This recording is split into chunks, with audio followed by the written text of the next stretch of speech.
لازمی فریضہ۔ میں دعوت دیتا ہوں جناب عبدالحی شعیب لطیفی صاحب سابق ناظم ضلع جماعت اسلامی سلسلہ کو کہ وہ آئیں اور مقدمہ کریں۔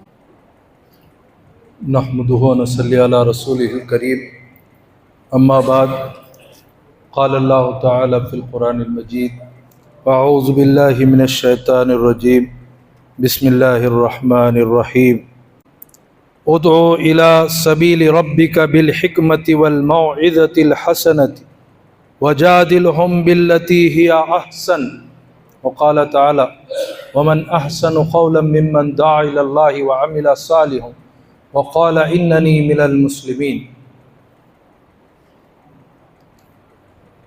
محترم جناب شعیب الحق طالب صاحب، صدر ادارہ ادب اسلامی حلقہ تلنگانہ، ذمہ داران جماعت اور ذمہ داران یسیو اور معزز و مکرم سامعین محترم اور عزیز پیارے بچوں، میں سب سے پہلے اللہ تبارک و تعالیٰ کا بے پناہ شکر بجا لاتا ہوں کہ اس نے مجھے اور آپ کو اسلام اور ایمان جیسی عظیم نعمت سے سرفراز فرمایا، اور پھر ہمیں آج اللہ کے گھر کے اندر ایک اہم عنوان پر تقریر سننے کے لیے، کچھ باتیں سننے کے لیے جمع ہونے کا موقع نصیب فرمایا۔ میں یسیو کے ان نوجوانوں کو مبارکباد پیش کرتا ہوں کہ جنہوں نے آج کے اس ماحول کے اندر، جبکہ ہر طرف اسلام کے خلاف میں، مسلمانوں کے خلاف میں سازشیں کی جا رہی ہیں، ان حالات میں امت مسلمہ کا فریضہ کیا ہے، دعوت کی اہمیت کیا ہے، اور پھر دعوت کو ساری انسانیت تک پہنچانے کا لازمی تقاضا کیا ہے، اور پھر ہماری ذمہ داریاں کیا ہے، ان عنوان پر ان نوجوانوں نے یہ پروگرام رکھا۔ میں مبارکباد بھی پیش کرتا ہوں اور ان کے حق میں دعا کرتا ہوں کہ اللہ تبارک و تعالیٰ ان کو دین کا داعی اور مجاہد بنائے، اور ان سے اللہ تبارک و تعالیٰ خوب دین کا کام لے۔ سامعین محترم، یہ بات میں اور آپ اچھی طرح سے جانتے ہیں کہ اللہ کے رسول صلی اللہ علیہ وسلم جب دنیا میں تشریف لائے، اس دنیا کے اندر خدا کا، اللہ کا نام لیوا کوئی نہیں تھا، ساری دنیا گھٹا ٹوپ اندھیرے میں تھی، ہر طرف جہالت اور گمراہی تھی، بندے اور خدا کا تعلق ختم ہو چکا تھا، ٹوٹ چکا تھا۔ ان حالات میں اللہ تبارک و تعالیٰ نے حضور اکرم صلی اللہ علیہ وسلم کو دنیا میں مبعوث فرمایا، اور آپ دنیا میں تشریف لائے تو آپ جن حالات کو دیکھ رہے تھے، وہ حالات کے بارے میں اکثر و بیشتر ہم سنتے آ رہے ہیں، سنتے رہتے ہیں کہ کس قسم کی جہالت تھی، گمراہی میں لوگ پڑے ہوئے تھے۔ اللہ کے رسول صلی اللہ علیہ وسلم نے جب ان حالات کو دیکھا تو آپ بے چین و بے قرار ہو گئے۔ اس بھٹکی ہوئی، سسکتی، اس بلکتی دنیا کو کیسے میں راہ راست پر لاؤں؟ جب اللہ کا حکم آپ کو ہوا، اللہ نے حکم دیا، یا ایھا المدثر قم فانذر وربک فکبر وثیابک فطہر، اے کملی اوڑھ کر لپیٹنے والے، اٹھو، لوگوں کو ڈراؤ،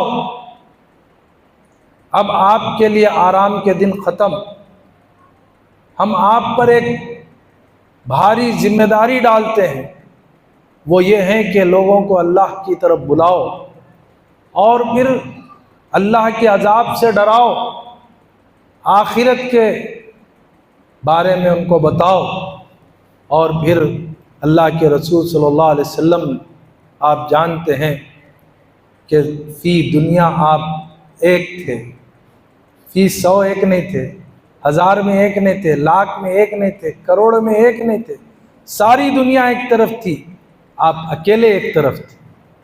سوچیے اور غور کیجئے، وہ مکے کا معاشرہ جہاں بتوں کے خلاف بولنا، ایک اللہ کی بات لوگوں کو بتانا گویا شہد کے چھتے میں پتھر مارنا تھا، بھیڑیوں سے کہنا کہ آؤ چیرو پھاڑو مجھے، لیکن آپ نے کوہ صفا پر کھڑے ہو کر یہ اعلان کیا کہ قولوا لا الہ الا اللہ تفلحوا، لوگوں کہو اللہ کے سوا کوئی معبود نہیں ہے، تم فلاح پاؤ گے۔ میرے نوجوان ساتھیوں، یہ پہلا یہ میڈیا بھی تھا جس کو اللہ کے رسول صلی اللہ علیہ وسلم نے استعمال کیا۔ ہر زمانے کا میڈیا الگ الگ ہوتا ہے، آج بھی میڈیا ہے، آپ دیکھیں گے کہ ہر دور میں لوگوں کو جمع کر کے بلا کر ان کو بات بتانے کا طریقہ، اس کو رسول اللہ صلی اللہ علیہ وسلم نے بھی استعمال کیا۔ اس زمانے میں یہ طریقہ تھا، کوہ صفا پر کھڑے ہو کے مکے کی آبادی کے اندر لوگوں کو جمع کر کے کوئی بات سنانے ہوتی تو اس طرح سے ہو، لیکن اس کا ایک اور رخ بھی تھا، وہ اپنے کپڑے پھاڑتے تھے، بال نوچتے تھے، بعض مرتبہ کپڑے بھی اتار دیتے تھے، کوئی اہم بات کہنی ہوتی، چیخے مارتے تھے۔ آج بھی یہ میڈیا کے اندر مختلف قسم سے کوئی نیوز سنانے سے پہلے آپ دیکھیں گے ایسی حرکتیں، گانا بجانا، اس کو استعمال ہم نہیں کرنا ہے، بلکہ ہم بھی میڈیا کا استعمال کرنا ہے، لیکن صحیح طریقے سے۔ اللہ کے رسول صلی اللہ علیہ وسلم نے اس وقت لوگوں سے کہا، اسی طریقے سے بولا یا صباحا یا صباحا، اور لوگ جمع ہو گئے۔ آپ نے کہا تم مجھے پہچانتے ہو میں کون ہوں؟ سبوں نے ایک زبان ہو کر کہا کہ ہم آپ کو اچھی طرح پہچانتے ہیں، آپ صادق و امین ہیں، آپ نے کبھی جھوٹ نہیں کہا۔ پھر اللہ کے رسول نے جب ان کے سامنے بات رکھی کہ کہو اللہ ایک ہے، اللہ کے سوا کوئی معبود نہیں، وہ لوگ آپ کے دشمن ہو گئے۔ ظاہر بات ہے یہ دعوت کا کام، یہ دعوت لوگوں کو دینا، ایک اللہ کی طرف بلانا، یہ کوئی آسان کام نہیں ہے، یہ کوئی پھولوں کی سیج نہیں ہے، یہ کانٹوں بھری راہ ہے، اور ہر مسلمان کے لیے یہ لازم ہے کہ وہ دعوت کا کام کرے۔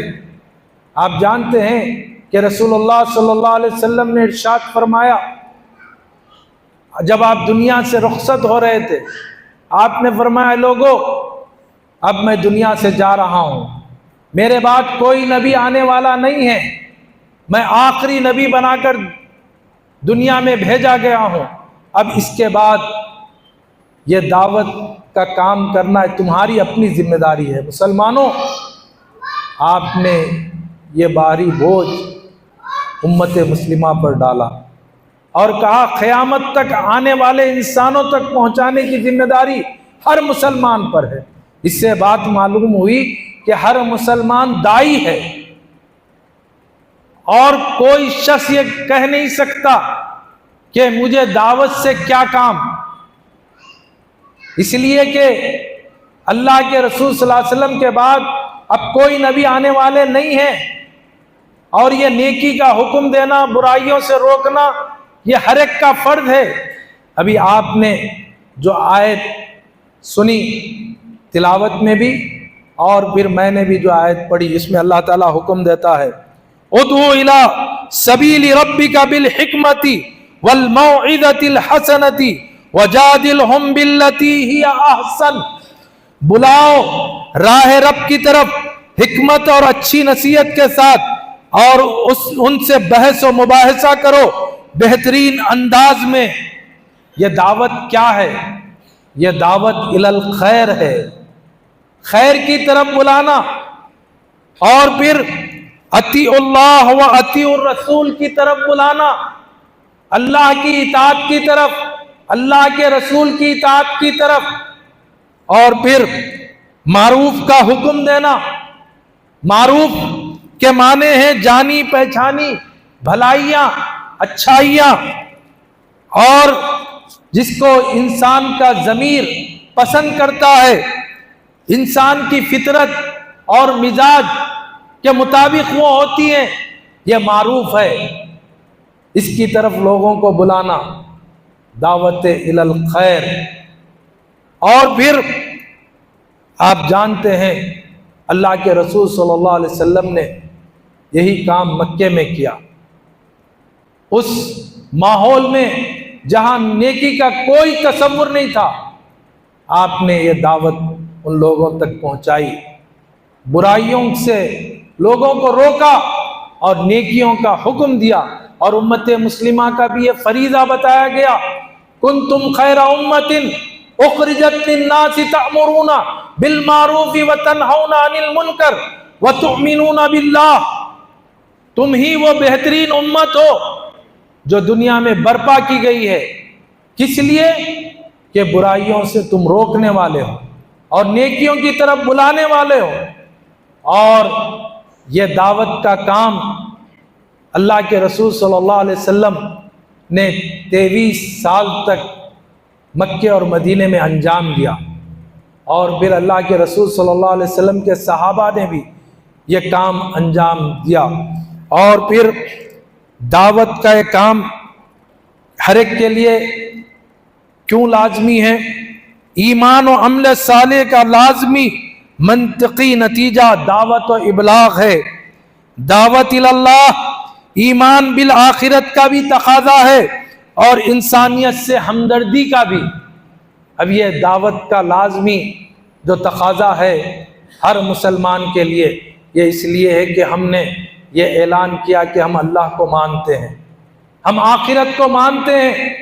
اللہ کو ماننے اور آخرت کے ماننے کا لازمی نتیجہ یہ ہے کہ ہم اس دین کی دعوت، ان باتوں کو دیگر بندگان خدا تک بھی ہم پہنچائیں۔ اسی لیے اللہ تبارک و تعالیٰ نے قرآن میں فرمایا کہ وَجَعَلْنَاكُمْ أُمَّةً وَسَطًا لِتَكُونُوا شُهَدَاءَ عَلَى النَّاسِ وَيَكُونَ الرَّسُولُ عَلَيْكُمْ شَهِيدًا، شہادت حق کی گواہی دینا، یہ دعوت دینا گویا شہادت حق کی گواہی دینا ہر امت مسلمہ کا فریضہ ہے۔ امت مسلمہ کے افراد اور تنظیموں اور معاشروں اور حکومتوں سب پر لازم اور عائد ہے اپنے تمام ذہنی و فکری، اخلاقی اور مادی ذرائع اور وسائل استعمال کر کے حق کی گواہی دینا امت مسلمہ کا فریضہ ہے۔ اور نصب العین ہے، قول میں ابلاغ و تبلیغ کے تمام ذرائع، افہام و تفہیم کے ذرائع داخل ہے، زبان و قلم سے، پریس اور پلیٹ فارم سے، لٹریچر اور صحافت سے، ریڈیو اور ٹی وی اور فلم انڈسٹری کے ذریعے، گفتگو اور انفرادی اور اجتماعی ملاقاتوں کے ذریعے حق کا حق ہونا واضح اور ثابت کیا جائے۔ اور اپنے عمل سے بھی امت مسلمہ کو یہ فریضہ ادا کرنا ہے۔ اللہ کے رسول صلی اللہ علیہ وسلم سے کہا گیا کہ وَمَنْ أَحْسَنُ قَوْلًا مِّمَّنْ دَعَا إِلَى اللَّهِ وَعَمِلَ صَالِحًا وَقَالَ إِنَّنِي مِنَ الْمُسْلِمِينَ، اس شخص سے بہتر بات اور کس کی ہو سکتی ہے جو کہے کہ اللہ ایک ہے، اللہ کے سوا کوئی معبود نہیں، اور اللہ کی طرف لوگوں کو دعوت دے۔ سامعین محترم، یہ ہر نبی کا مشن تھا، یہ ہر نبی کا کام تھا کہ لوگوں کو اللہ کی طرف بلائے، اور اللہ کی طرف بلانے کا مطلب یہ ہے کہ اسلامی نظام کی طرف دعوت دے، نظام اسلامی کی طرف، دین کی طرف، مکمل دین کی طرف لوگوں کو بلائے۔ اور پھر یہ بات بھی ہم جانتے ہیں کہ معروف کے حکم میں اور پھر منکر کو روکنے کے معنی یہ ہے کہ وہ فطری برائیاں جس کو ہر انسان برا سمجھتا ہے، جب تک کہ کسی زمین کو صاف نہ کیا جائے اس وقت تک کسی قلعے کی تعمیر نہیں کر سکتے۔ اسی طرح زمین کہ جھاڑ و جھنکار کو صاف کیے بغیر باغ و چمن کا تصور نہیں کر سکتے۔ یہ دعوت کا کام اس لیے کرنا ہے کہ اسلامی نظام کو قائم کرنے کے لیے لوگوں کے ذہن و فکر کو بدلے اور برائیوں کو مٹائیں، اس لیے کہ اسلامی نظام جب تک اس زمین پر قائم نہیں ہوگا، جب تک انسان امن اور چین اور سکون سے زندگی بسر نہیں کر سکتے۔ اور اللہ کے رسول صلی اللہ علیہ وسلم نے یہی لوگوں کو دعوت دی۔ سبیل رب کی طرف دعوت دینا یا بلانا، رب کے راستے کی طرف دعوت دینا، سبیل راہ یا راہ پروردگار، صراط مستقیم کیا ہے؟ وہ اللہ کا دین ہے۔ اللہ کا دین کیا ہے؟ مکمل نظام زندگی۔ اب یہ راہ خدا کی طرف دعوت کیا ہے؟ مکمل نظام زندگی کی طرف لوگوں کو بلانا ہے۔ آج ہمارے پاس کچھ لوگ دعوت کا مطلب یہ سمجھتے ہیں کہ مسلمانوں کو نماز کی طرف بلانا ہے، کچھ جزویات کی طرف لوگوں کو بلانا، یہ دعوت ہے۔ نہیں، دعوت یہ ہے کہ پورے نظام زندگی کی دعوت لوگوں کو دینا، یہ بتانا کہ اسلام صرف جزویات کا نام نہیں ہے، اسلام مکمل نظام حیات کا نام ہے۔ اسی لیے قرآن میں کیا فرمایا گیا؟ ادخلوا فی السلم کافہ ولا تتبعوا خطوات الشیطان، کہ اسلام میں، دین میں پورے کے پورے داخل ہو جاؤ، شیطان کی پیروی مت کرو۔ یہ نہیں ہو سکتا کہ صرف اللہ کے عبادات کی طرف ہم دعوت دیں، بلکہ پورے نظام زندگی کی طرف ہم دعوت دیں، لوگوں کو بلائیں اور یہ بتائیں کہ اسلام صرف عبادات کا نام نہیں ہے، بلکہ اسلام زندگی گزارنے کا طریقہ ہے، وے آف لائف ہے، سسٹم آف لائف ہے۔ دین کے معنی دراصل حکومت کے ہیں، دین دراصل حکومت کا نام ہے، شریعت اس حکومت کا قانون ہے، اور عبادات اس کے قانون اور ضابطے کی پابندی ہے۔ آج لوگوں نے دعوت کے کام کو محدود کر دیا اور مسلمانوں میں کام کرنے کو یہ دعوت سمجھتے ہیں۔ نہیں میرے بھائی، اللہ کے رسول صلی اللہ علیہ وسلم نے جو کام کیا، انبیاء نے کیا، یا قوم اعبدوا اللہ، انہوں نے پوری قوم سے کہا، اے میرے قوم کے لوگوں، اللہ کی بندگی کرو۔ آپ ذرا تصور کیجئے، انبیاء، آج ہم دوسری قوم کو اپنی قوم ہی نہیں مانتے ہیں، جبکہ انبیاء علیہ السلام یا قومی سے ان کو پکارتے تھے۔ آج ہم نے غیر غیر کہہ کے ان کو غیر کر دیا۔ آپ جانتے ہیں جماعت اسلامی اس ملک میں غیر مسلموں کو برادران وطن سے پکارتی ہے۔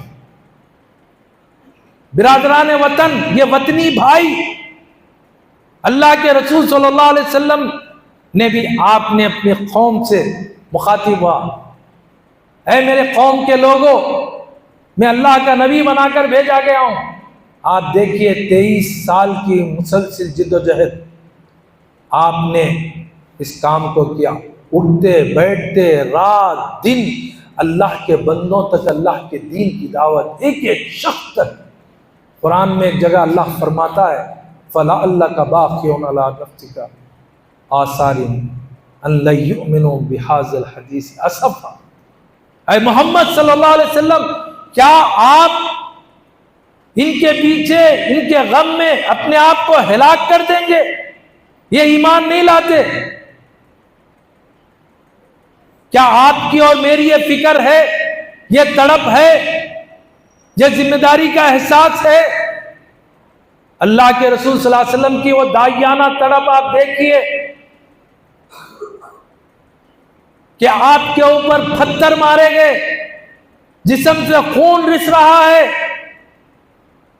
ملک الجبال آتے ہیں اور کہتے ہیں کہ آپ حکم دیجئے اس بستی کو ہم دو پہاڑوں کے درمیان جو بسی ہے پیس کر رکھ دیں۔ آپ نے فرمایا نہیں، یہ مجھے پہچانتے نہیں ہیں، ان کی آنے والی نسل ہو سکتا ہے ایمان لائے۔ آپ پر کتنی آزمائشیں آئی، کتنی مشکلات آئی، لیکن رات اور دن آپ کا مشن یہی تھا کہ اللہ کیا لوگوں کو دین کی طرف دعوت دے۔ ہر نبی کا یہی کام تھا۔ حضرت نوح علیہ السلام نے یہی کام کیا، حضرت ابراہیم علیہ السلام نے وقت کے فرعونوں کے سامنے بھی یہ دعوت انبیاء علیہ السلام نے رکھی۔ اور آپ جانتے ہیں اللہ کے رسول صلی اللہ علیہ وسلم کے بعد صحابہ نے بھی ایک کام انجام دیا، ایک ایک فرد تک اللہ کے اس دین کی دعوت کو پہنچایا۔ آج امت مسلمہ جس خار مذلت کے اندر پڑی ہوئی ہے، اس کی وجہ کیا ہے؟ آج اللہ تبارک و تعالیٰ کا یہ دین ہمارے پاس موجود ہے اور آج ہم اس دین کے حامل ہیں، قرآن کے حامل ہیں۔ اللہ کے رسول صلی اللہ علیہ وسلم کے بعد یہ داعیانہ ذمہ داری ہم پر ڈالی گئی۔ ہم امام امت تھے، امامت کا منصب اللہ نے ہمیں عطا فرمایا تھا۔ ہم داعی امت تھے، داعی اللہ، اللہ کے دین کی دعوت دینے والے۔ ہم داعی نہ بن سکے، مدعو بھی نہیں بن سکے۔ دعوت دینے والے دعوت دے رہے ہیں، لیکن سن کر دعوت پر بھی آنے والے نہیں بن سکے۔ امامت تو دور کی بات ہے، ہم مقتدی بھی نہیں بن سکے۔ اللہ نے امامت کا منصب ہم کو عطا کیا تھا۔ سامعین محترم، پچھلی جتنی قومیں جو تباہ ہوئی، اس کی وجہ قرآن میں اللہ تبارک و تعالیٰ فرماتا ہے، اس سے پہلے بھی بنی اسرائیل، ہم سے پہلے وہ امت مسلمہ تھی، ہم جیسے مسلمان ہیں وہ بھی مسلمان تھے، انہوں نے اس فرض منصبی کو ادا نہیں کیا۔ نبیوں کے جانے کے بعد اللہ نے ان پر ذمہ داری ڈالی تھی کہ تم اللہ کے اس دین کی دعوت بندگان خدا کو پہنچاؤ، برائیوں سے لوگوں کو روکو، نیکی کی طرف بلاؤ۔ یہ قوم نیکیوں کی طرف بلانا، برائیوں سے روکنا، اللہ کی طرف دعوت دینا، بجائے اس کے انہوں نے اللہ کی دعوت سے لوگوں کو روکا۔ انبیاء جو ان کی اصلاح کے لیے آتے ان کا قتل کیا، اللہ کی کتابوں کو بدل دیا، نیکیوں کا حکم دینے کے بجائے نیکیوں سے روکنے والے ہو گئے، برائیوں سے روکنے کے بجائے برائیوں کا حکم دینے والے ہو گئے، جس کے نتیجے میں اللہ تبارک و تعالیٰ نے ان کو دنیا میں ہی ذلت و خواری اور مسکنت میں ڈال دیا۔ اسی لیے قرآن نے کہا وَضُرِبَتْ عَلَيْهِمُ الذِّلَّةُ وَالْمَسْكَنَةُ وَبَاءُوا بِغَضَبٍ مِّنَ اللَّهِ ذَلِكَ بِأَنَّهُمْ كَانُوا يَكْفُرُونَ بِآيَاتِ اللَّهِ وَيَقْتُلُونَ النَّبِيِّينَ بِغَيْرِ الْحَقِّ۔ ان کے جرائم کیا تھے؟ اللہ کی آیتوں سے لوگوں کو روکتے تھے، آیتوں کو بدل دیتے تھے، اور انبیاء کا ناحق قتل کرتے تھے۔ کیا آج اس دنیا میں آج ایمان لانے والوں کے یہ حرکتیں نہیں ہیں؟ آج ہم اللہ کے اس دین کی دعوت جو ہم پر ذمہ داری ڈالی دی گئی تھی دعوت کے کام کرنے کی، کیا اس سے ہم راہ فرار اختیار نہیں کیے ہوئے ہیں؟ آج مسلمان برائیوں سے روکنے کے بجائے برائیوں کا حکم دینے والے نہیں ہیں۔ جائیے عرب کے اندر کیا حالات جا رہے ہیں اس وقت۔ جس مقام پر نبی اکرم صلی اللہ علیہ وسلم دنیا میں تشریف لائے، جہاں سے برائیوں کا خاتمہ کیا، توحید کے پرچم کو لہرایا، جہاں خانہ خدا، اللہ کا گھر، خانہ کعبہ موجود ہے، آج ان کا کیا حال ہے؟ آج وہ اللہ کی طرف دین کی دعوت دینے والوں کو جیلوں میں ڈال رہے ہیں، برائیوں سے روکنے والوں کو پھانسی کے تختوں پہ پہنچا رہے ہیں۔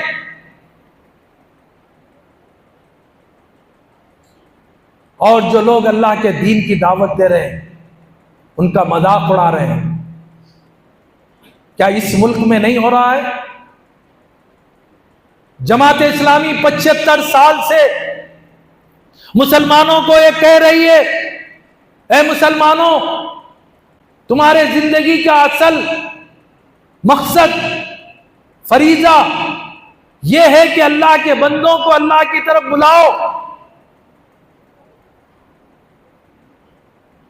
آج کیا حالات ملک کے ہو رہے ہیں، اس کی ذمہ داری کس پر ہے؟ کیا اللہ تعالیٰ ہم پر ظلم کر رہا ہے؟ کیا اللہ ظالم ہے؟ نہیں، اس کے مجرم ہم خود ہیں. ہم اللہ کی کتاب رکھتے ہوئے، اللہ کے رسول صلی اللہ علیہ وسلم کی سیرت ہمارے پاس رکھتے ہوئے ہم نے ہمارے برادران وطن تک اس دین کی دعوت ہم نے نہیں پہنچائی. سچ فرمایا اللہ کے رسول صلی اللہ علیہ وسلم، اس وقت تمہارا کیا حال ہو جائے گا جب تم نیکی کی طرف بلانا چھوڑ دو گے، برائی سے روکنا چھوڑ دو گے. صحابہ کو تعجب ہوا، یا رسول اللہ ایسا ہوگا؟ تصور بھی نہیں کر سکتے تھے صحابہ. فرمایا جس کے قبضے میں میری جان ہے اس سے بھی برا حال ہوگا.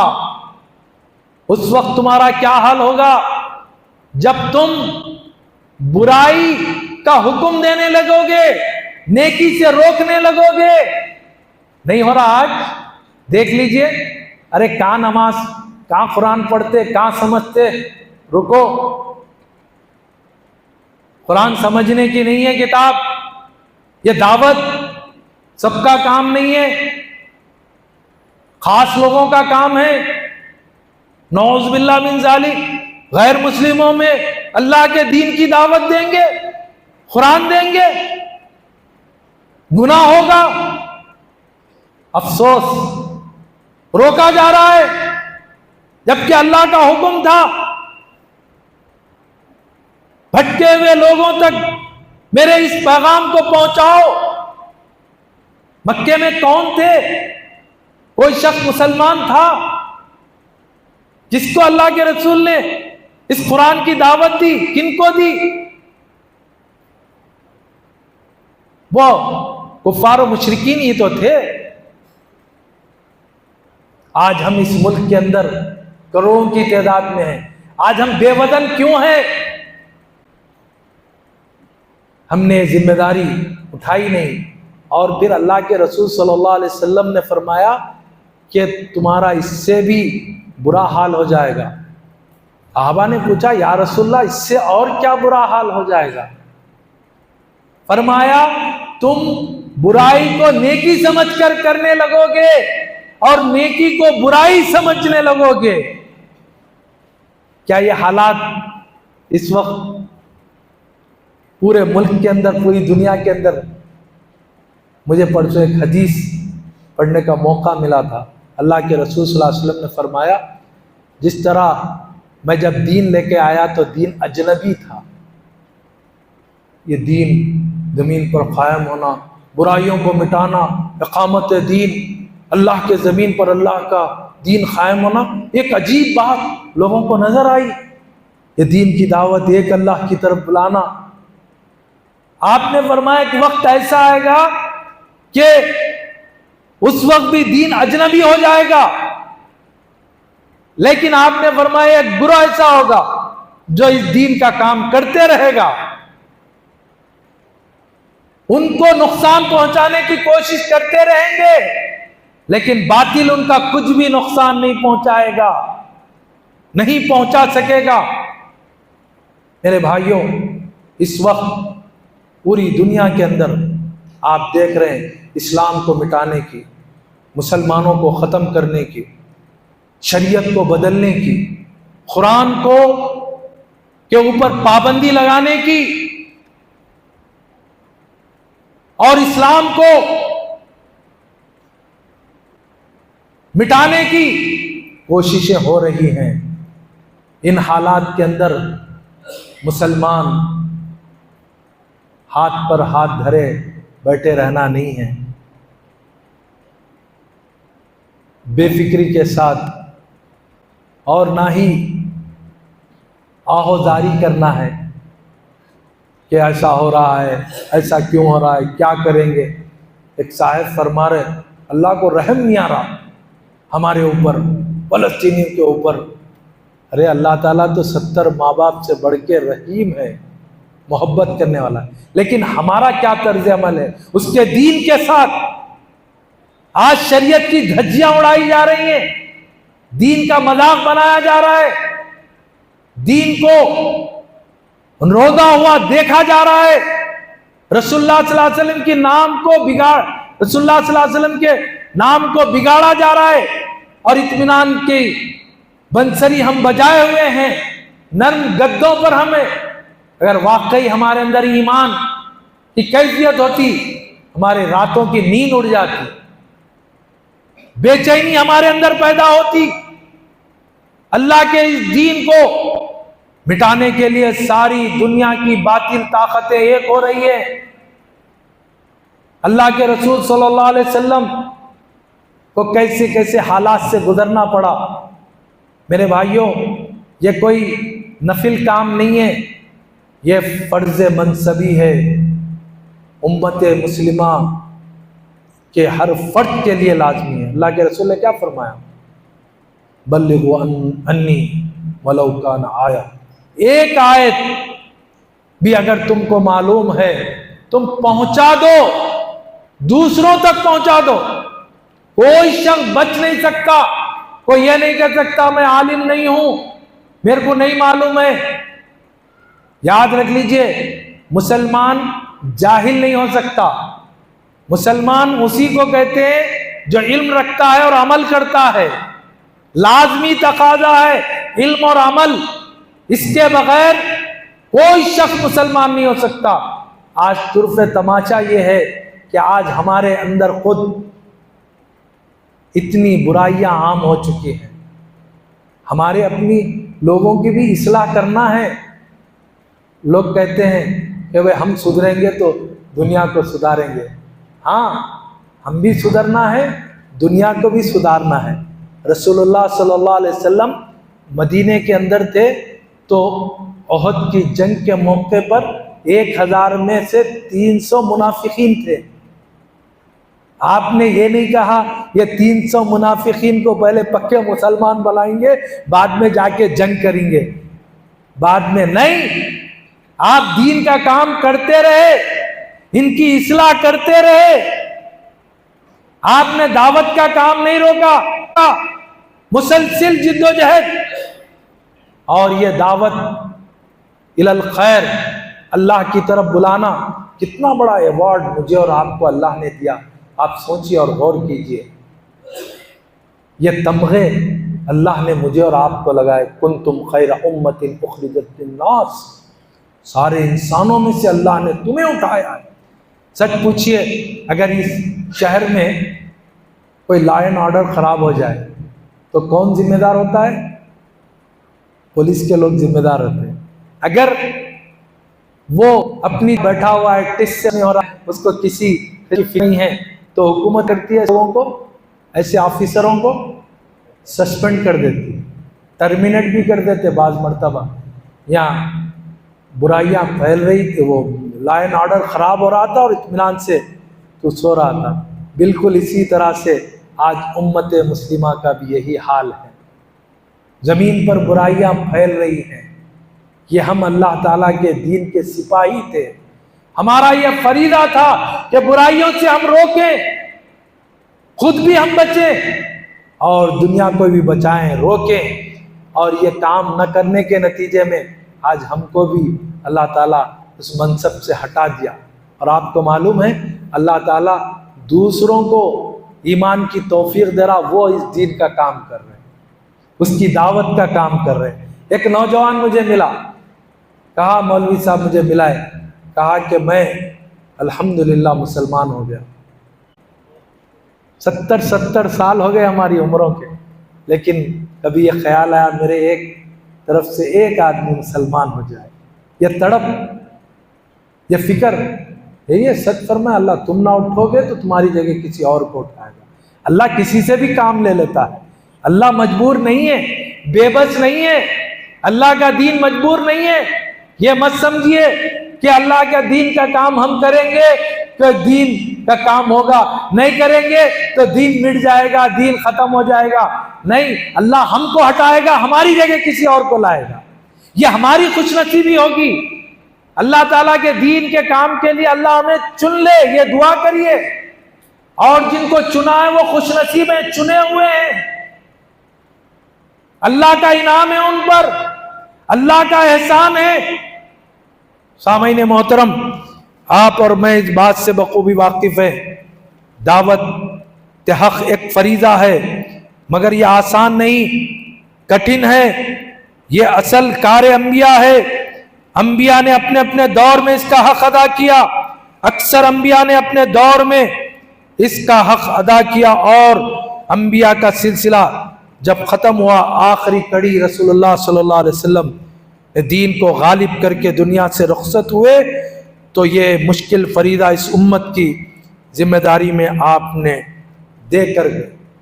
آپ کو معلوم ہے کہ حجۃ الوداع، اللہ کے رسول دنیا سے رخصت ہونے سے کچھ دن پہلے آپ نے آخری حج فرمایا۔ پوری زندگی میں ایک ہی حج کیا آپ نے۔ آپ کا مشن یہی تھا، اللہ کے دین کی دعوت، روز اول سے آخری وقت تک، اور سارے انبیاء کی سنت دعوت، اللہ کے بندوں کو اللہ کی طرف بلانا۔ اور آپ نے حجۃ الوداع میں یہ کہا، اے لوگو، کیا میں نے تم تک اللہ کا دین پہنچا دیا؟ گواہی آپ نے لی۔ سبوں نے کہا، اے اللہ کے رسول، آپ نے اللہ کا دین ہم تک پہنچا دیا، مکمل دین۔ اللہ کے رسول صلی اللہ علیہ وسلم نے فرمایا، اللہ کی طرف اشارہ کر کے انگلی، شہادت کی انگلی اٹھا کر، اشہد باللہ، اشہد باللہ، اشہد باللہ، اے اللہ تو گواہ رہے، اے اللہ تو گواہ رہے، اے اللہ تو گواہ رہے۔ انسانوں سے بھی گواہی لی اور خدا کو بھی گواہ بنایا۔ اور پھر آپ نے فرمایا، اب میرے جانے کے بعد اس کام کو تم انجام دو گے، جو غائب ہیں ان تک اس دین کی دعوت۔ اور آپ کو معلوم ہے اللہ کے رسول صلی اللہ علیہ وسلم کے صحابہ کیسے تھے؟ ہمارے ایسے تھے، نعوذ باللہ من ذالک، آئیں بائیں دیکھ رہے، کس میں ہمارا فائدہ ہے، کیا نقصان ہے۔ نہیں، حکم سنا، جس کا رخ جدھر تھا ادھر نکل گئے۔ 1,24,000 صحابہ حجۃ الوداع کے موقع پر موجود تھے۔ بڑی مشکل سے مکے اور مدینے میں 8 تا 10 ہزار صحابہ مدفون ہوں گے۔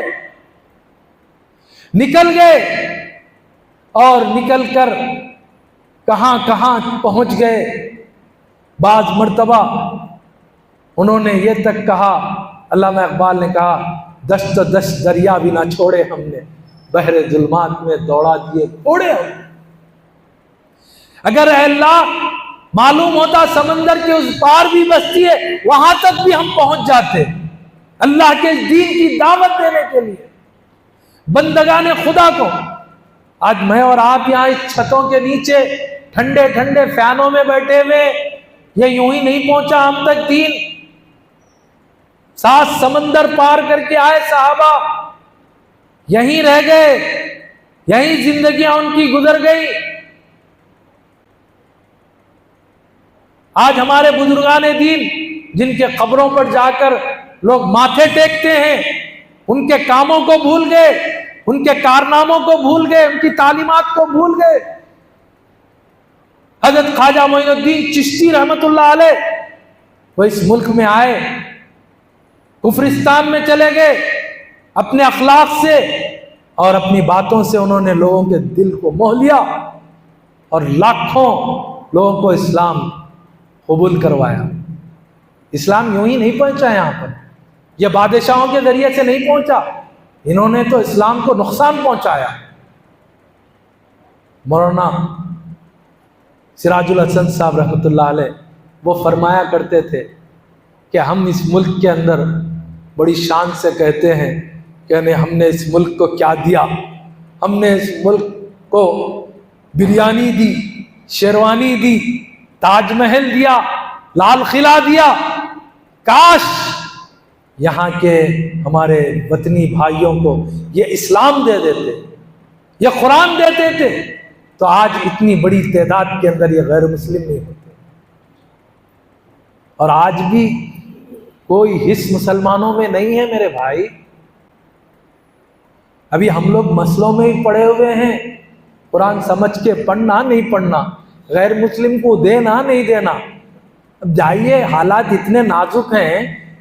اب مولانا ابوالحسن علی ندوی رحمۃ اللہ علیہ فرماتے ہیں اگر یہاں 5 وقتہ نماز کے تو بہت دور کی بات ہے، تہجد گزار بھی اگر سارے مسلمان ہو جائیں، تہجد گزار بھی اگر سارے مسلمان اس ملک میں ہو جائیں، اور اگر ہندوستان کی اصل آبادی کو نظر انداز کیا اور اسلام کا پیغام ان تک نہیں پہنچایا اور اپنے اخلاق و کردار سے ان کے دلوں کو نہیں جیتا، تو اللہ محفوظ رکھے یہ ملک کسی بھی وقت اسپین بن سکتا ہے.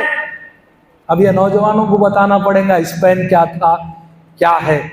پڑھو نوجوانوں، تاریخ اسلام کو پڑھو. وہ قوم دنیا میں غلام بنا لی جاتی جو اپنے اسلاف کی تاریخ سے ناواقف ہوتی ہے، جو اپنے اسلاف کی تاریخ سے واقف ہوتے ہیں دنیا میں وہ جیتی ہیں. وہ قومیں زندہ جیتی، زندہ قوموں کی علامت ہے. کیا معلوم ہے؟ ابھی آج جوہر میں ایک پروگرام تھا ابو بکر صدیق رضی اللہ تعالیٰ عنہ کی سیرت پر. میں نے وہاں پر بھی ہمارے نوجوانوں سے خواہش کی کہ پڑھیں سیرت، ان کو اپنا رول ماڈل بنائیں، ان کو اپنا ہیرو، اپنا آئیڈیل بنائیں. کس کس کو آج ہمارے نوجوان بنا رہے ہیں. تو آپ نے فرمایا کہ اسپین یورپ کا ملک 6000 کی تعداد میں گئے طارق بن زیاد اور کشتیوں کو جلا دیا اور کہا کہ یہاں تو تم کو یا تو غازی ہونا ہے یا شہید ہونا ہے. جیسے ہمارے غزہ کے وہ بھائی قربان جائیے، اللہ ان شہیدوں کی شہادت قبول فرمائے، اللہ تعالیٰ ان کو اعلیٰ علیین میں جگہ عطا فرمائے. باطل کے سامنے زیر نگونی ہو رہے، آخری سانس تک لڑتے ہوئے فرنٹ لائن میں. ایسا نہیں ہے دنیا کے کمانڈروں کے جیسے پیچھے رہے اپنی حفاظت میں. یہ کیا معمولی بات ہے؟ اللہ کے دین کو اس زمین پر قائم رکھنے کے لیے، اس دین کو دنیا کے اندر جو ہے غالب کرنے کے لیے باطل سے نبردآزما ہے، اپنے سے کئی گنا زیادہ طاقت سے مقابلہ کر رہے. نہ جھکے نہ بکے، چند ٹکوں کو بک رہے، آج ایمان کو جو ہے داؤ پہ لگا رہے. 6000 کی فوج کشتیوں کو جلا دیا. تاریخ ہے ہماری. آج کروڑوں کی تعداد میں بے وزن ہے، ویٹ لیس ہے. کیوں؟ وہ ایمان ہمارے اندر نہیں ہے، وہ بھروسہ نہیں ہے، وہ اسلام کے لیے جینے اور مرنے کا شوق ہم میں نہیں ہے. اسلام کی دعوت دینا، اس کے لیے اپنے جانوں کو بھی تک لگا دینا ضرورت پڑنے پر، اپنی صلاحیت، اپنے وقت، اپنا مال. تو فتح ہوئی 800 سال حکومت اسپین کے اندر، جانتے ہیں آپ. اور جب انہوں نے دین کا کام کرنا چھوڑ دیا، دعوت کا کام کرنا چھوڑ دیا، خالی مسجدوں کے اندر قال اللہ قال رسول اور بخارا پڑھتے رہ گئے، باہر باطل دیکھا کہ یہ اب سیاسی شعور ختم ہو گیا اور اس طرح سے ان کے اندر دینی حس ختم ہو گئی، تو ایسا مٹایا کہ دنیا کی سب سے بڑی مسجد قرطبہ، پڑھیے علامہ اقبال جا کر کیا لکھتے ہیں، استبل بن گئے وہاں گھوڑوں کو، گرجا گھر بن گئے وہاں. تاریخ تھی ہماری. تو آپ کہتے ہیں کہ ہو سکتا ہے اب مسلمانوں کو اس حقیقت کو سمجھ لینا چاہیے. اگر 100% مسلمان تہجد گزار بن جائیں اور ہر مسلمان کے ہاتھ میں تسبیح آ جائے اور ہر مسلمان اشراق و شاق کا پابند ہو جائے، لیکن ملک کی اکثریت دین سے نامانوس ہے اور دلوں میں زہر لیے بیٹھی ہے اور سینے میں انگارے سلگ رہے ہیں. اب تو یہ بولنے کی ضرورت ہی نہیں ہے میرے بھائی، آپ خود دیکھ رہے. پہلے سنتے تھے، اب تو لائیو ٹیلی کاسٹ ہو رہا، ہر جگہ ہر چیز منٹوں میں اپڈیٹ ہو. دیکھ رہے ہیں نا کیسا کیسا بے قصور مارے جائے. کیا اللہ ظلم کر رہا؟ یہ رہے اپنے ہاتھوں کی کمائی ہے یہ. اور کیا کہا کہ سینوں میں انگارے سلگ رہے ہیں. تو خدا نہ خواستہ جس وقت اس ملک میں کوئی بھونچال آئے گا اپنی عبادتوں اور نوافل کے ساتھ بے دخل کر دیے جائیں گے. عبادتیں اور نوافل تو دور کی بات ہے، 5 وقتہ نماز بھی ہم نہیں پڑھ سکیں گے. یہ کوئی ڈرانے کی باتیں نہیں ہیں، یہ حقیقت ہے. اگر ہم اس کام سے غفلت برتیں گے، آج ہم اپنے برادران وطن کو اسلام کی دعوت نہیں دیں گے، خدا نہ خواستہ اس ملک میں بھی یہ حالات رونما ہو سکتے ہیں. اس لیے امت مسلمہ کے لیے لازمی ہے. اللہ تبارک و تعالیٰ نے قرآن میں کیا فرمایا؟ وما خلقت الجن والانس الا لیعبدون. جنوں اور انسانوں کو میں نے پیدا اس لیے کیا کہ وہ میری عبادت کریں. اب ہمارے پاس عبادت کا بھی مفہوم بڑا چھوٹا ہے. عبادت کے معنی ہمارے پاس یہ تصور ہے کہ نماز، روزہ، زکوٰۃ، حج. میرے بھائیو یہ تو عبادات ہیں. عبادت ساری زندگی ہے، 24/7 عبادت کرنا ہے. اب یہ عبادت کیا ہے؟ جو اللہ کا حکم اور جو اللہ کے رسول صلی اللہ علیہ وسلم کا طریقہ ہے اس کے مطابق جو کام بھی کیا جائے وہ عبادت ہے. اسی لیے ہم کہتے ہیں نا حلال روزی کمانا بھی عبادت ہے اور نکاح کرنا بھی عبادت ہے. یہ نکاح دنیاوی کام نہیں. اللہ کے رسول نے کیا فرمایا؟ نکاح من سنتی ومن رغب عن سنتی فلیس منی. یہ میری سنت ہے، جو اس سے اعراض کرے مجھ سے نہیں ہے. اس سے کیا بات معلوم ہوئی؟ زندگی کا ہر کام عبادت ہے. پڑھنا بھی عبادت ہے جی. اور سیاست میں بھی اگر آپ ہیں تو وہاں بھی اللہ کے دین کے مطابق سیاست کر رہے، عبادت ہے. حکومت بھی عبادت ہے. شریعت کا قانون نافذ کر رہے، اسلام کے غلبے کو قائم رکھنے کے لیے آپ کوششیں کر رہے، رات بھر جاگ رہے، اللہ کی راہ میں مجاہدہ کر رہے. عبادت ہے. یہ مت سمجھیے دنیا سے ہٹے ہوئی چیزیں ہیں. لوگوں نے ذہن بنا دیا کہ عبادت خاص جگہ ہوتی ہے. خاص جگہ نہیں. یہ تصور پورے دین کا یہ بتانا ہے اللہ کے رسول صلی اللہ علیہ وسلم نے. اور پھر کیا فرمایا کہ قل ھذہ سبیلی ادعو الی اللہ علی بصیرۃ انا ومن اتبعنی وسبحان اللہ وما انا من المشرکین. تم ان سے صاف کہہ دو کہ میرا راستہ تو یہ ہے، میں اللہ کی طرف بلاتا ہوں، میں خود بھی پوری روشنی میں اپنا راستہ دیکھ رہا ہوں اور میرے ساتھی بھی، اور اللہ پاک ہے اور شرک کرنے والوں سے میرا کوئی واسطہ نہیں. جو شخص رسول اللہ صلی اللہ علیہ وسلم کی اتباع کا دعویٰ کرے اس پر لازم ہے کہ آپ کی دعوت کو لوگوں میں پھیلائے اور قرآن کی تعلیم کو عام کرے. دعوت کا کام. اور پھر یہ لازم ہے. اب ہر کوئی دعویٰ کر رہا کہ ہم اللہ کے رسول صلی اللہ علیہ وسلم کے ہم سچے مطیع و فرمان ہیں، ہم اللہ کے رسول سے ہم محبت کا دعویٰ کرتے ہیں، اسلام سے محبت کا دعویٰ کرتے ہیں. دیکھیے عشق و قاتل سے بھی، مقتول سے ہمدردی بھی. یہ بتا محبت کی جزا کس سے مانگے گا؟ یہ بتا محبت کی جزا کس سے مانگے گا؟ سجدہ خالق کو بھی ابلیس سے بھی یارانہ، سجدہ خالق کو بھی ابلیس سے بھی یارانہ. یہ بتا حشر میں کس سے عقیدت کا صلہ مانگے گا؟ یہ نہیں چلتا. دین کے اوپر اللہ پر ایمان لائے ہیں تو پھر اس کی دعوت دینا پڑے گا. نہیں میں اپنی جگہ نیک بن کے رہوں گا، نیک نہیں ہو سکتے. اللہ کے رسول صلی اللہ علیہ وسلم نے فرمایا کہ جب تک تم اگر اپنے ہاتھ میں طاقت پاؤ، اگر طاقت کے ذریعے سے برائی کو نہیں روکیں گے تو تم مومن نہیں ہو سکتے.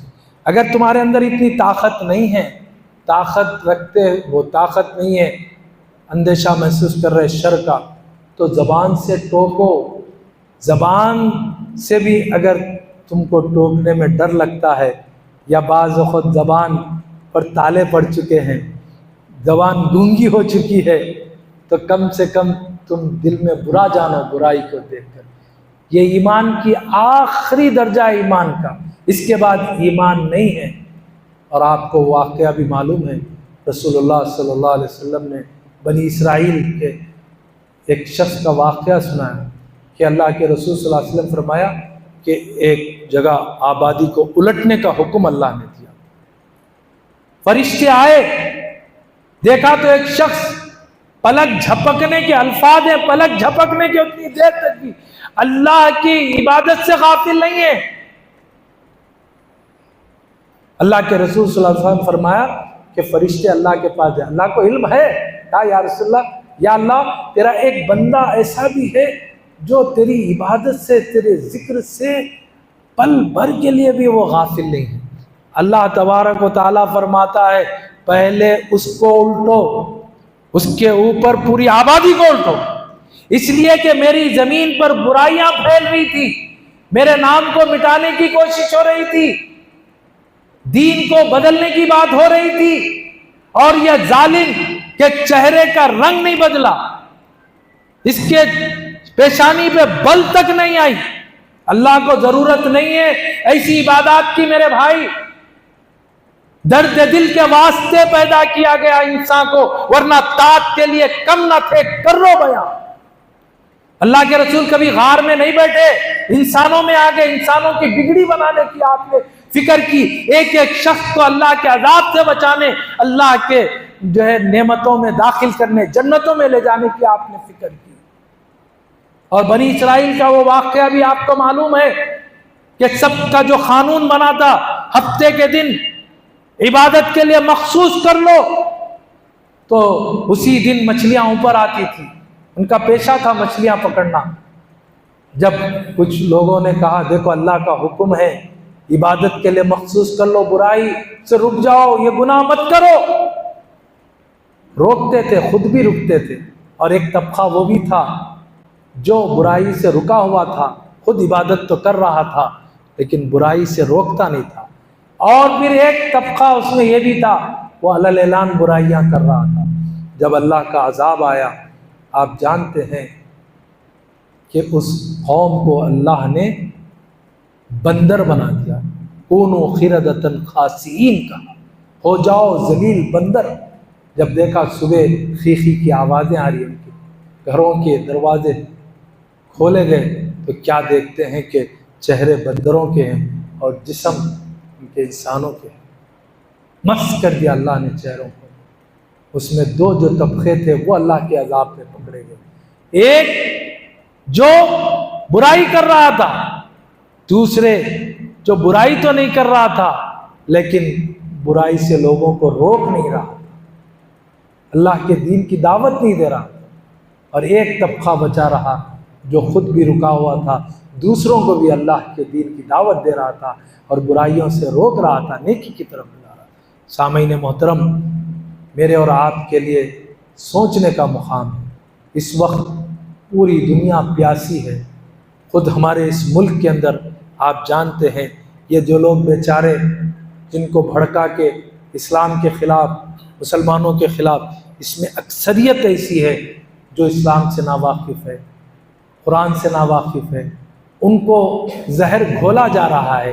ایسے حالات میں میرا اور آپ کا یہ فریضہ ہے، مجھے اور آپ کو ایک کام کرنا ہے کہ ایک ایک شخص تک، جس طرح اللہ کے رسول صلی اللہ علیہ وسلم نے ایک ایک شخص تک اللہ کے دین کی دعوت پہنچائی. مصعب بن عمیر کا آپ کو واقعہ معلوم ہے، مکے کے وہ حسین ترین نوجوان. میرے بعد اگر کوئی خوبصورت ہے تو وہ مصعب بن عمیر. مکے کی گلی معطر ہو جاتی، جو خوشبو لگا کر نکلتے، ان کے حسن کو دیکھنے کے لیے لڑکیاں گلیوں میں کھڑی ہوتی. ایسے حسین ترین نوجوان جب اللہ کے دین کی دعوت ان تک پہنچی، وہ ایمان لائے. آپ فرماتے ہیں اگر 72ویں مرتبہ رسول اللہ صلی اللہ علیہ وسلم میرے پاس نہ آتے تو میں ایمان نہیں لاتا. ان تک پہنچے، غیروں تک. اب مسلمان کو جا کے سمجھا رہے اب تو 72 خود بلائے. نہیں، مسلمان کو تو اصلاح کرنا ہے، اس کو جگانا ہے، تیری ذمہ داری کیا ہے. اور پھر آپ نے کیا کارنامے انجام دیے؟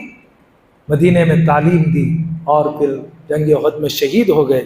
اور پھر دعوت، یاد رکھ لیجئے، یہ اپنوں میں اصلاح ہوتی ہے، جگایا جاتا ہے. اس کی مثال دیتے ہوئے اپنی بات ختم کرتا ہوں کہ ایک باپ اپنے بچے کو کیا کہتا ہے، بھائی گھر میں شادی ہے تو اس کو ذمہ داری دیتا ہے کہ فلاں فلاں رختے فلاں لوگوں کو پہنچا کے آ، یہ فلاں کام تو کر، یہ کر، یہ کر. اب وہ سو رہا ہے تو اس کو جگایا جاتا ہے، تیری ذمہ داری کیا ہے، اٹھ، یہ فلاں کام کر کے آ، فلاں ان تک یہ دعوت نامہ پہنچا کے آ. غیر لوگوں کو دیتے ہیں نا دعوت.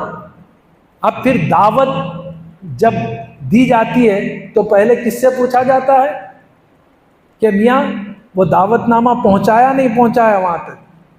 اگر بولے کہ میں نہیں پہنچا سکا تو اس کو تو سوال نہیں کر سکتے آپ کیوں نہیں آئے. بالکل اسی طرح سے ہمارا بھی ذمہ داری یہ ہے. اللہ ہم کو، اب مسلمانوں کو بول رہے آؤ بھائی دعوت دے رہے ہیں، ان کو تو جگانا ہے. تیری ذمہ داری کیا ہے؟ دعوت ان کو دینا ہے جو اسلام سے ناواقف ہیں. اسی لیے قرآن میں اللہ نے فرمایا ہر نبی کو ہم پوچھیں گے، کھڑا کریں گے، قوم سامنے ہوگی، نبی ہوگی، کیا تم نے ان تک میری دعوت کو پہنچایا؟ انبیاء کانپ جائیں گے، کھڑے ہو کے کہیں گے اے اللہ ہم سے جتنا کچھ ممکن تھا ہم نے ان تک اس کی دعوت پہنچا دی، تیرے دین کی دعوت. اب یہ تیرے بندے ہیں، چاہے انہیں معاف کرے چاہے تو انہیں عذاب دے، بری الذمہ. اسی طرح کل قیامت کے دن خدا نخواستہ ہم کو بھی ایک طرف کھڑا کر کے اللہ پوچھے کیا تم نے ان تک اللہ کے دین کی دعوت پہنچائی؟ تمہارے پاس قرآن تھا، تمہارے پاس دین تھا، تمہارے پاس اللہ کے دین، تم مسجدوں کو آتے تھے، نماز پڑھتے تھے، تمہارے اطراف و اکناف میں تمہارے وہ بھٹکے ہوئے بھائی تھے، کبھی ان کو تم نے پہنچائی؟ سچ پوچھئے میرا اور آپ کا کیا جواب ہوگا؟ اب ہم کچھ کوشش کریں، کہہ سکتے مالک کچھ کوشش میں نے کی، کسی کو ایک قرآن کی بات بتا دی، کچھ دعوت دینے کی ٹوٹی پھوٹی کوشش کی، اللہ کہے جا تو میرے رحم سے جنت میں جا. اگر یہ سوال اللہ کر بیٹھے کیوں تو نے اس تک دعوت نہیں پہنچائی، مارے گئے، ہلاک ہو گئے، یاد رکھ لیجئے. اور اگر وہ بندے بھی کہیں یا اللہ ہمارے اطراف و اکناف تھے، ہمارے درمیان اٹھتے بیٹھتے تھے، میرے سے کاروبار تجارت تھی اس کی، میرے ساتھ پڑھتا تھا، میرے ساتھ اٹھتا بیٹھتا تھا، اور میرے پڑوس میں تھا، روز ملتا تھا، دعوتوں میں آتا تھا، دعوت میں بلایا تھا، مگر کبھی نہیں بتایا تو رب ہے، تیرا یہ دین ہے، یہ قرآن ہے، اللہ کی کتاب ہے، تیرا رب بھی اللہ ہے، تیرے آخری رسول بھی محمد صلی اللہ علیہ وسلم ہے. کل پکڑ لیں گا دامن ہمارا تو پھر ہم بچ کے نہیں رہ سکتے. یہی کام جماعت اسلامی اس ملک میں گزشتہ 70 سال سے کر رہی ہے. یہ مسلمانوں کو یہ احساس دلانے کی کوشش کر رہی ہے، مسلمانوں تمہاری ذمہ داری کیا ہے، تمہارا مقصد کیا ہے اس ملک میں. اس وقت جو حالات جا رہے ہیں اس کو اگر ختم کرنا ہے کوئی اور چیز سے ختم نہیں کر سکتے، بلکہ ان تک اللہ کے دین کی دعوت پہنچا کر ہم ان حالات کو سدھار سکتے ہیں. مایوس ہونے کی ضرورت نہیں ہے، گھبرانے کی ضرورت بھی نہیں ہے، اور جو ہے پریشان ہونے کی ضرورت نہیں ہے. اللہ پر بھروسہ، اس دین کی دعوت کو عام کرے، انشاءاللہ دیکھیں گے اللہ انہی میں سے لوگوں کو اٹھائے گا، جیسے تاتاریوں میں سے اللہ نے اٹھایا، انہی میں سے اللہ اٹھائے گا. حالات بھی ایسے ہیں.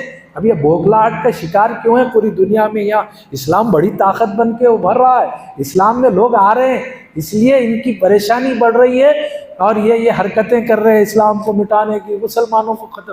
قیامت تک نہیں کر سکتے. ہاں وقت فرصت ہے کہاں، یہ کام ابھی باقی ہے، نور توحید کا اتمام باقی ہے. وہ کام کرو حشر میں، وہ کام کرو جس سے ملے حشر میں ہم تم. امت کو یہ پیغام ہے محبوب خدا سے، اگر اللہ کے رسول سے ہم ملنا چاہ رہے ہیں تو یہ کام ہم کو کرنا پڑے گا جو آپ ہم کو ذمہ داری دے کر گئے ہیں.